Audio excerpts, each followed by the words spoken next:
इधर बीएसपी अध्यक्ष मायावती ने ईवीएम पर सवाल उठाया। उन्होंने धांधली के आरोप लगाए और कहा कि देश के सभी छोटे बड़े चुनाव बैलेट पेपर से ही होने चाहिए।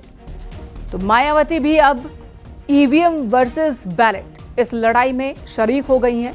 उन्होंने ईवीएम पर सवाल उठाया और बैलेट पेपर से ही चुनाव कराए जाने की मांग की है। उनका कहना है कि छोटे बड़े जो भी चुनाव हो वो बैलेट पेपर से ही होने चाहिए और तभी बीएसपी के अच्छे दिन भी आएंगे। ये कहना है मायावती का। को लेकर भी काफी कुछ बोल रही हैं। ऐसे में अब हमारी पार्टी सहित अधिकांश विपक्ष की पार्टियां भी यही चाहती हैं कि देश में सभी छोटे बड़े चुनाव पूर्व की तरह ही बैलेट पेपर के जरिए होने चाहिए, जो वर्तमान सरकार के रहते तो संभव नहीं हो सकता। लेकिन उम्मीद है कि सत्ता परिवर्तन होने के बाद ये सब संभव हो जाए। पूर्वोत्तर के राज्यों में बारिश और बाढ़ से कोहराम मचा है। 40 से ज्यादा लोगों की अब तक जान जा चुकी है। हजारों परिवार प्रभावित हुए हैं। वहीं पहाड़ों पर बर्फबारी का मौसम चल रहा है, यानी कि प्रकृति कहीं पर बर्फबारी, कहीं पर बारिश और कहीं पर तेज हवा की वजह से परेशान हो रहे लोग।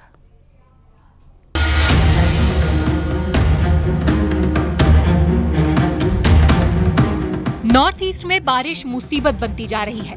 बाढ़ और लैंडस्लाइड से नॉर्थ ईस्ट में भारी तबाही मची हुई है।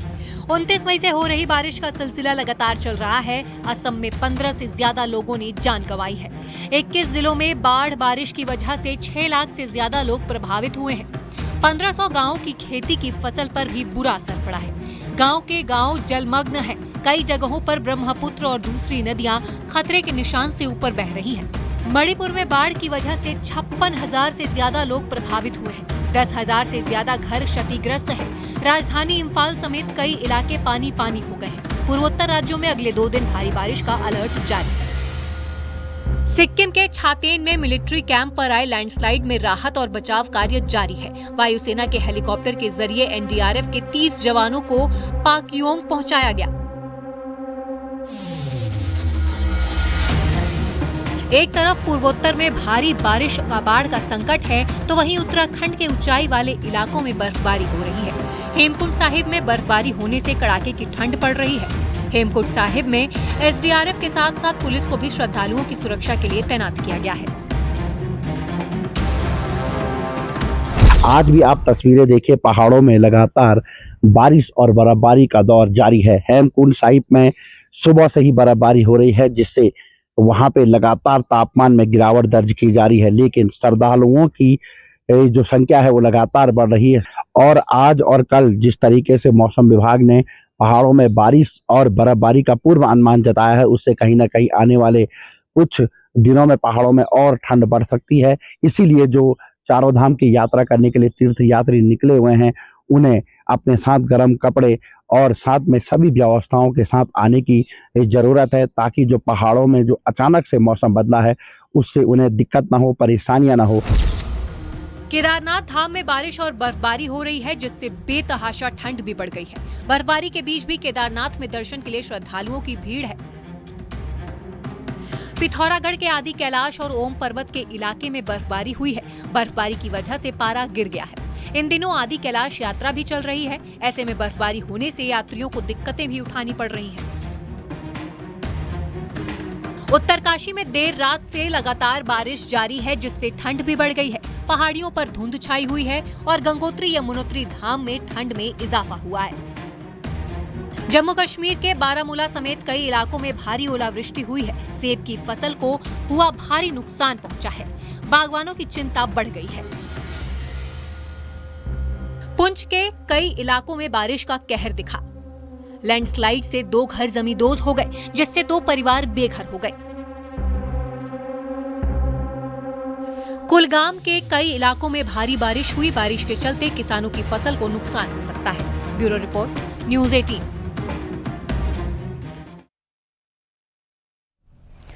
दरहापुर के टोल प्लाजा से एक चौंकाने वाली खबर सामने आई। यहां एक कार चालक टोल प्लाजा से गुजर रहा था। फास्टैग से टोल नहीं कटा तो टोल कर्मियों ने उसकी सोने की अंगूठी ले ली।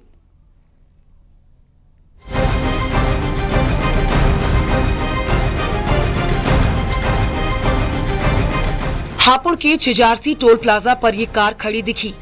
फास्टैग से टोल का पेमेंट करने की कोशिश की गई, लेकिन टोल नहीं कटा। इसके बाद टोल कर्मियों और कार चालक के बीच कहासुनी होने लगी। कार का ड्राइवर बाहर उतरा। उसका कहना था कि वो टोल कर्मियों को समझाने की कोशिश करने लगा, लेकिन वो लोग उग्र हो गए। बाद में वो कार के अंदर बैठा, लेकिन टोल कर्मियों से बहस जारी रही। इसके बाद उसने अपनी उंगली से सोने की अंगूठी निकाली और टोल कर्मियों को दे दी। पूरी घटना सीसीटीवी कैमरे में कैद कर ली गई। गाड़ी एक वकील की बताई गई, जिसका ड्राइवर रात करीब 11:30 बजे टोल प्लाजा से गुजरा। वो दिल्ली एयरपोर्ट पर जा रहा था। आरोप है कि टोल कर्मियों ने कार को आगे नहीं जाने दिया। इसके बाद ड्राइवर से पैसे मांगे गए, लेकिन उसने पैसे ना होने की बात कही, जिसके बाद उससे अंगूठी उतरवा ली गई। छिजारसी टोल पर स्थित टोल कर्मियों द्वारा किसी कारणवश टोल डिडक्ट न होने के कारण उसके साथ काफ़ी गाली गलौज की गई और उसके हाथ से ज़बरदस्ती टोल बूथ के सुपरवाइज़र एवं टोल बूथ के कर्मचारियों ने ज़बरदस्ती उसकी अंगूठी छीन ली, जिसकी शिकायत मेरे द्वारा इंस्पेक्टर बिलकवा उसे की। पुलिस ने मामले का तुरंत संज्ञान लिया और टोल कर्मियों से अंगूठी लेकर वापस उसको दी गई। वहीं टोल प्लाजा के मैनेजर का कहना था कि कार चालक ने खुद ही अंगूठी दी थी। बाद में टोल शुल्क देकर अंगूठी ले ली गई। Bureau report, news 18, UP Uttarakhand.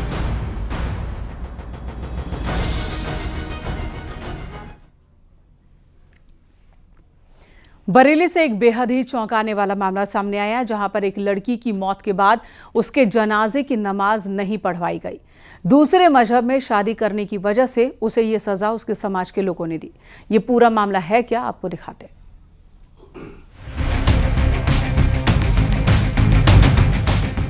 लड़की ने 3 साल पहले हिंदू लड़के से शादी की थी। उसकी ख्वाहिश थी कि जब उसकी मौत हो तो उसे इस्लामी रीति रिवाज के हिसाब से दफनाया जाए।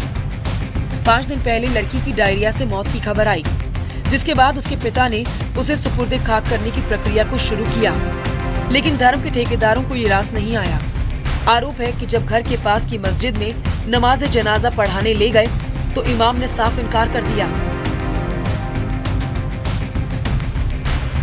परिजन बिना जनाजे की नमाज पढ़ाए कब्रिस्तान ले गए, लेकिन वहाँ भी कुछ लोगों ने इसका विरोध किया। कब्रिस्तान में जगह देने से इनकार कर दिया गया। सूचना के बाद पुलिस मौके पर पहुंची। पुलिस के हस्तक्षेप के बाद बिना नमाज जनाजा पढ़ाए शव को कब्रिस्तान में दफना दिया गया। निकाह किया था। हाँ, 4 लोगों में, मतलब 50 लोग थे उसके अंदर। निकाह किया, क्या नाम था उसका लड़के का? लड़के का राहुल था। निकाह किया था उसके साथ, उसने कलमा पढ़ा लिया था। कलमा पढ़ लिया। इतनी बड़ी समस्याएं आई, वो जरा बताइए हमें। वो ये आई कि मस्जिद से पलंग लाया तो लिया एक बार, फिर वापस ले गए। दूसरा के लाया, फिर ले गए वापस। फिर खटोला लेके आया खरीद के नमाज साहब, तो वो वहाँ पर लोग खड़े हुए तो नहीं ले जाने देंगे, सुनने में आया। फिर हमने पुलिस का मैंने खुद जाके बंदोबस्त कराया, तो कहीं जाकर दफना। कोई नमाज पढ़ाने के लिए राजी ही नहीं था, तो मैं क्या करता? मैं यही तो करता खुद। कोई भी नहीं होता तो मैं उसे कंधों पे ले जाता अपने। मुझे तो करना ही था, दुनिया वालों को दिखाना था कि हम मुसलमान हैं, बस रीति रिवाज से काम करना है। दरअसल मुस्लिम लड़की इल्मा ने चाहबाई के रहने वाले हिंदू लड़के से शादी की थी। दावा है कि लड़के ने शादी से पहले इस्लाम धर्म कबूल कर लिया था। मौलानाओं का कहना है कि लड़की ने गैर धर्म के लड़के से शादी की थी, इसी वजह से विरोध किया गया। वहीं कुछ धर्म गुरु इस पर अलग बात कह रहे हैं, क्योंकि नमाज जनाजा है, तजहीज़ व तकफीन है, ये सब ईमान के साथ ख़ास है कि जिसके पास ईमान है उसी की नमाज जनाजा है, उसी की तजहीज़ व तकफीन भी है। तो मेरे सामने तो बाद में आई बात, पहले ही इसका मसाला जो है पूछ करके मालूम कर लिया गया था। तो फिर नमाज जनाजा पढ़ाने के लिए भी वहाँ के जो इमाम हजरात थे उन्होंने मना कर दिया। तो फिर उनके घर वालों ने वैसे ही कब्रिस्तान में ले जाकर उनको दफन कर दिया। शादी करना एक अमल है और मज़हब पर कायम रहना एक दूसरा अमल है, मगर उसने अपने आप को इस्लाम मज़हब पर कायम रखा। अगर हम दूसरे के कहने के मुताबिक मान भी लें कि गैर मुस्लिम से उसने शादी की और उस लड़के ने इस्लाम कबूल नहीं किया, अपने मज़हब पर कायम रहा, तो इस पर भी हुक्म यही है शरीयत का कि वो गुनहगार तो होगी, गुनहगार ज़रूर होगी, मगर उसको इस्लाम से खारिज नहीं किया जाएगा। जब इस्लाम से खारिज नहीं है, वो मुसलमान है महिला, तो उसकी नमाज जनाजा भी पढ़ाई जाएगी।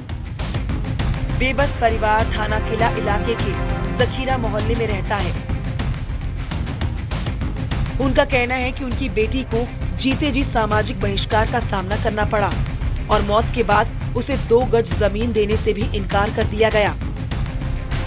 इल्मा के पिता ने बताया कि उसने कभी भी खुद को इस्लामी रीति रिवाजों से अलग नहीं किया, लेकिन उन्हें जिंदगी भर इस बात का गम रहेगा कि उनकी बेटी की अंतिम इच्छा वो पूरी नहीं कर पाए। बरेली से रामविलास सक्सेना के साथ bureau report, news 18, UP Uttarakhand.